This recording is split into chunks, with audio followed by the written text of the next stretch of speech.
ওহ wow, চারদিকটা wow আর wow, সুন্দর আর সুন্দর চারদিকটা। দেখছেন কতটাই সুন্দর কিরগিজস্তান, অপরূপ সৌন্দর্য, সৌন্দর্যে ভরা এক কথায়। এখানে আসলে আসতে পারেন, ঘুরে যেতে পারেন। অপরূপ সৌন্দর্য, সৌন্দর্যে ভরা। এখানে অনেক টুরিস্ট আসছে, আমি দেখতে পাচ্ছি। ইন্ডিয়ান, পাকিস্তান, অনেক সুন্দর কিরগিজস্তানের ভিউটা। তাই এখানে যারা আসতে চাচ্ছেন, আমি আপনাদের কাছে একটা রিকোয়েস্ট করব, এখানে আসেন, এখানে আইসা ঘুরে যান। আপনারা এখানে আসলে ঘুরলে আপনাদের মন ভালো হয়ে যাবে। মন ভালো করার মতো একটি জায়গা, সুন্দর আর সুন্দর।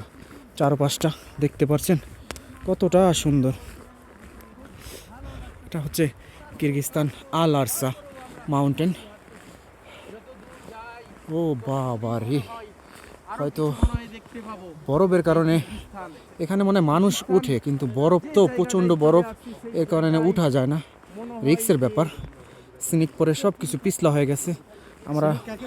আমরা এখানে আর কি হাঁটতেছি, তাও আমরা মাঝে মাঝে পড়ে যাচ্ছি। ওই যে একটা মেয়ে ওখানে পড়ে গেছে স্লিপ করে, হয়তো মানে সে ব্যথা পাইছে, ঝাড়তেছে সে। আমিও একবার পড়ে গেলাম। বহু সৌন্দর্য ভরা। যাই হোক, ভিডিওটা সবাই শেয়ার করে দিবেন। ধন্যবাদ, ভালো থাকবেন সবাই।